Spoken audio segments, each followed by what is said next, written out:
Hey guys, it's your boy Rex, and today I am reacting to this death battle, Aquaman versus Namor. So let's get into it. For this, I kind of have Aquaman because I'm not really familiar with the other guy, but let's get into it. You know the phrase, there's plenty of fish in the sea? Yeah, real obvious, but it turns out there's a bunch of superheroes down there too. I don't think you understand what that phrase means. Like Aquaman, the king of Atlantis. And Namor, the first mutant and also king of Atlantis. He's Wiz and I'm Boomstick. And it's our job to analyze their weapons, armor, and skills to find out who would win a death battle. I don't get mermaids. I mean, they're kinda hot, but they're fish people. And then when you meet them, all they want to do is try to kill you. I guess Tom Curry got to be one of the lucky ones, if you know what I mean. After a chance meeting, Tom was left to father Arthur, the son of a mysterious woman of the sea. Though she thinks she was knocked up by a fish Jesus wizard, it's not important. Comics are weird. Regardless, Arthur learned to hone his aquatic powers from a very young age. When Arthur was just 2 years old, poor Tom thought he had drowned when he was actually just playing with some fish while breathing underwater. Tom trained Arthur to master his powers until eventually his mother showed up with a heavy dose of truth. Arthur was the rightful king of the underwater city, Atlantis. I wish there were more stories about parents coming back. In real life, too. And so, Arthur would descend the ocean depths to claim his birthright and maintain the peace between land and sea as the king, the superhero, Aquaman. Are you one of the people who thinks that Aquaman is lame? Well, think again. He's super strong, super fast, and can chill deep underwater for as long as he wants. And no, he doesn't just talk to fish. He dominates their brains and forces them to bend to his will. Only if he has to. He prefers to telepathically communicate with them, and most sea life respects him enough to come to his aid. Except for piranhas, apparently, which ate off his friggin' hand. I know you're a hardcore badass, but make those fish Jesus, look at his hand. Holy fuck. They tore him up. out of your kingly kingship, damn it. Not to worry, after a few gaudy hooks and a magic water hand, he got better. Arthur controls sea life by tapping into a worldwide phenomenon called the Clear.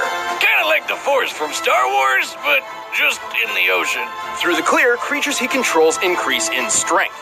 Some even become capable of breaking Green Lantern constructs. Also, Arthur's powers are not limited to just aquamarine life. He telepathically communicates with all sorts of animals and can even tap into the human mind. Wait, you're telling me he can mess with my brain too? Oh, get my hat, Wiz, the shiny one. Well, he has difficulty dominating more intelligent life. His octopus friend Topo is one such example of a being he cannot forcibly control. What's so impressive about that little guy? Oh, yeah, got it. And for humanoids, the most Aquaman can generally do is cause a headache or maybe a seizure. That doesn't make me feel much better. But while Aquaman has plenty of power on his own, he also draws from the mystical might of his most iconic weapon. The legendary Trident of Poseidon! And also the Trident of Neptune. Wait, isn't that the same god? Aren't they the same thing? Well, kind of. They both can control water, summon storms, create force fields, and unleash lightning. That one can teleport. Awesome.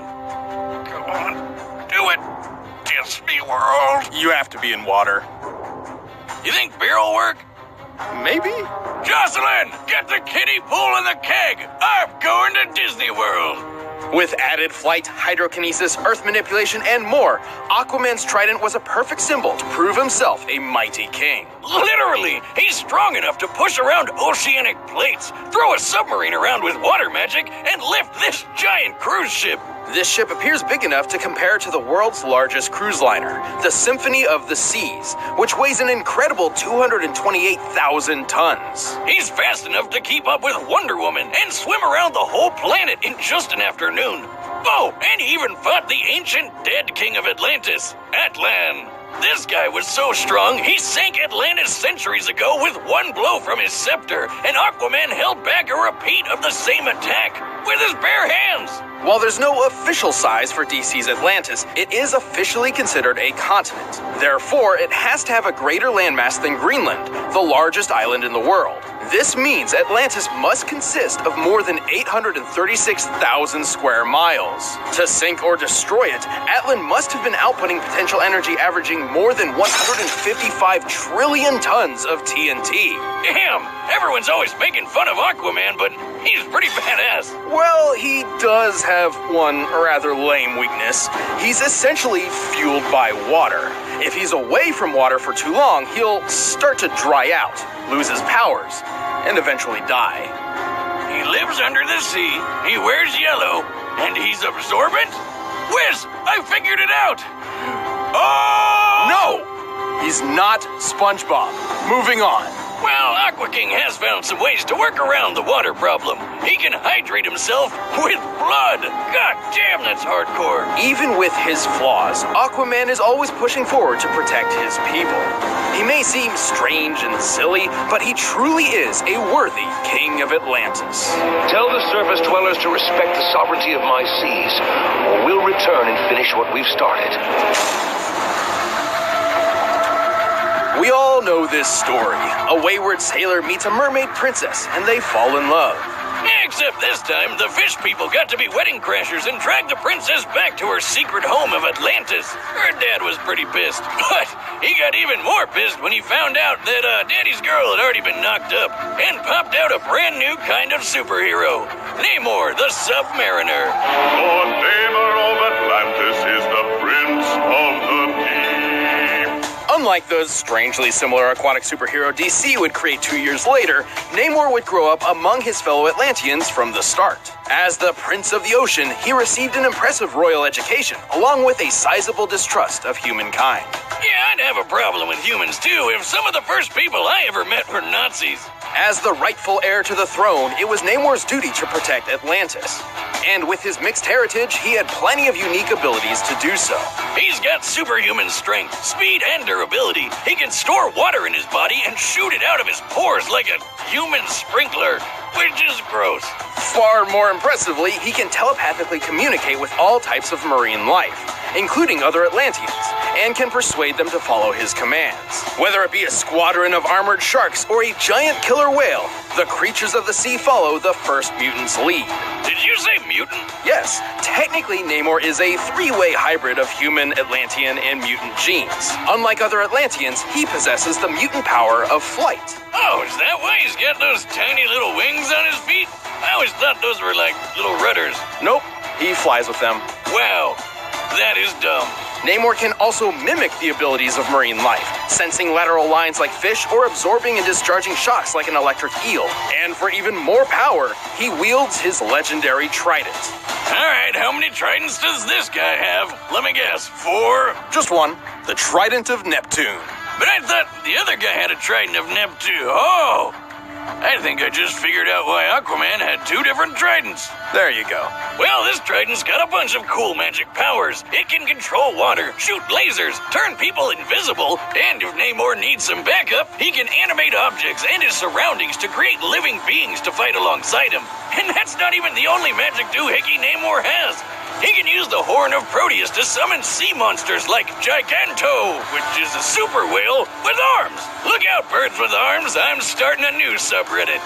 The Giganto is strong enough to withstand the blast of an atomic bomb, and yet it still pales in comparison to Namor's own strength. No kidding! The Submariner is strong enough to match the savage, incredible Hulk, who's lifted 150 billion tons of rock for over a minute. If that's not good enough for you, how about the time Namor held up a whole frigging island all by himself? He's quick enough to catch the Human Torch, absorbed and discharged electricity powerful enough to injure Dr. Doom, took on Thor trident to hammer, survived a mountain falling on him, and even resisted the mind control powers of the Purple Man.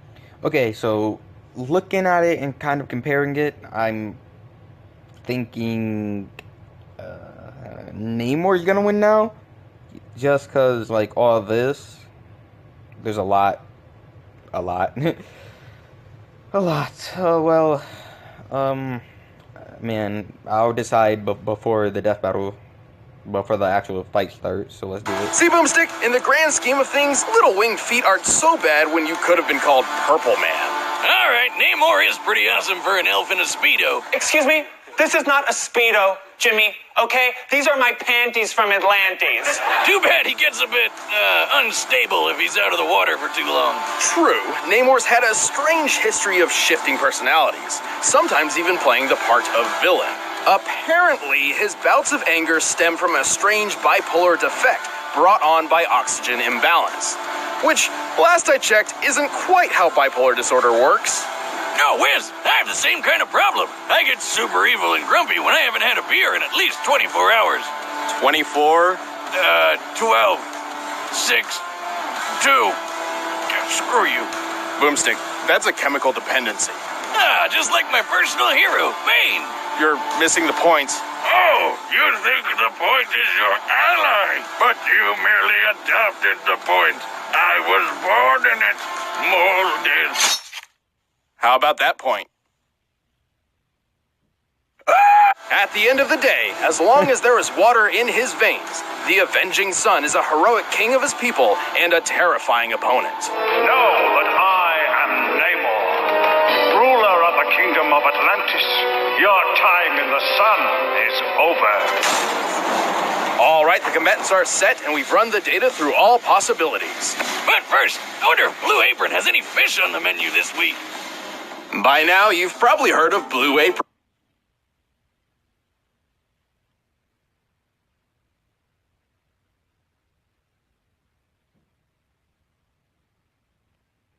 Okay, so I pick At first I said I was gonna pick Aquaman, but I don't know. I'm not gonna pick this one. Pick this time. I'll pick next time. Matter of fact, screw it. I'll go with Namor, just cause. Right now, it's time for a death battle!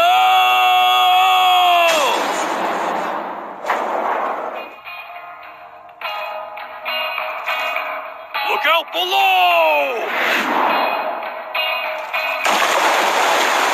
Peasant!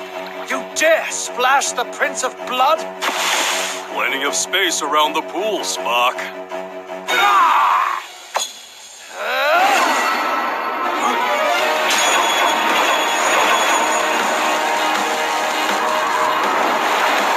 You may be a prince, but I am the king of the seven seas.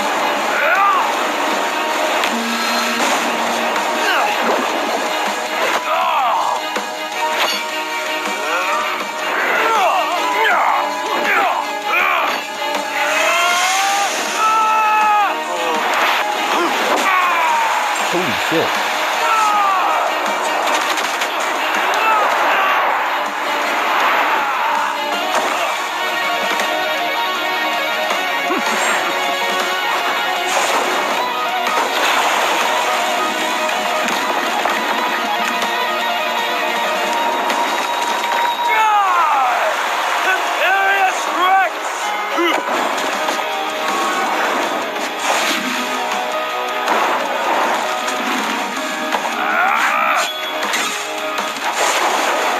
I will not submit!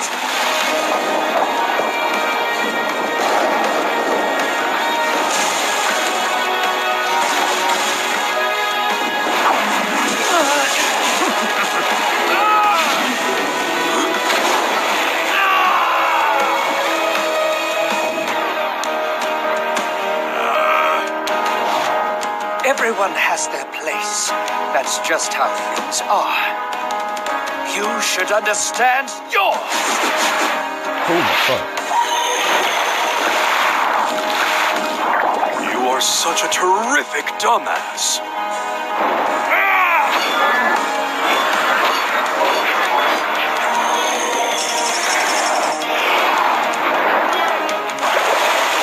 Huh.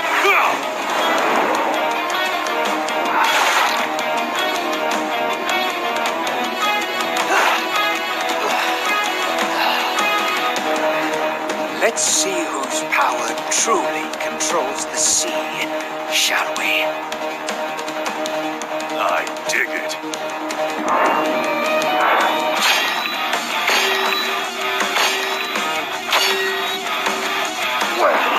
Seems we're evenly matched. Or maybe I've been saving another trick. No! You control me? Impossible! How about it, boys?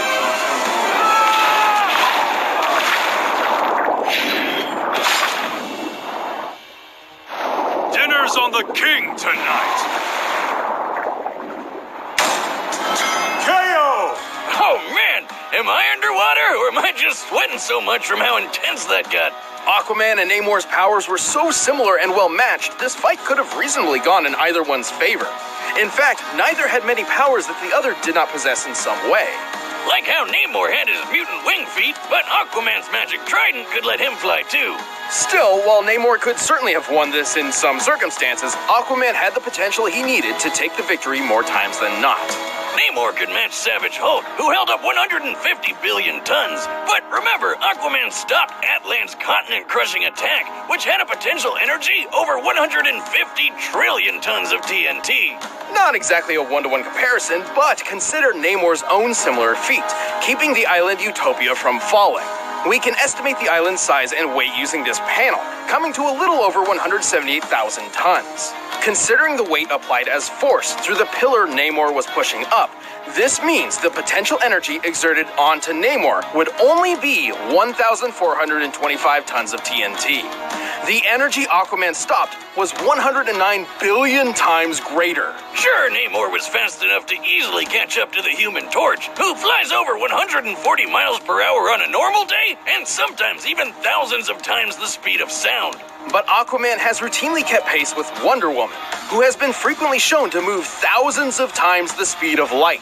Yeah, but none of that strength and speed would matter if the Submariner just ordered a bunch of sharks to eat him first, right? Namor could command sea life, sure, but Aquaman could directly dominate their minds and force them to act on his will. And while Namor can telepathically communicate with other Atlanteans, he could not create hemorrhages or seizures like Aquaman could. Though Namor could certainly resist these mental attacks, similar to how he survived the Purple Man, this is still solid evidence that Aquaman's telepathy was more powerful. Oh, and don't forget, Aqua King can make his underwater buddies physically stronger with the clear, while Namor was stuck commanding plain old everyday fish. Overall, while their extremely similar powers were so closely matched, Aquaman had the edge in just enough of them to prove himself the strongest king of the sea. Aquaman could see victory, but at least Namor trident. The winner is Aquaman. Hey, thanks for watching the first episode of Season 6. If you want the battle music... Why did I change it? I should have just stayed with Aquaman. Oh, God. Well, there you have it. Aquaman wins, I guess.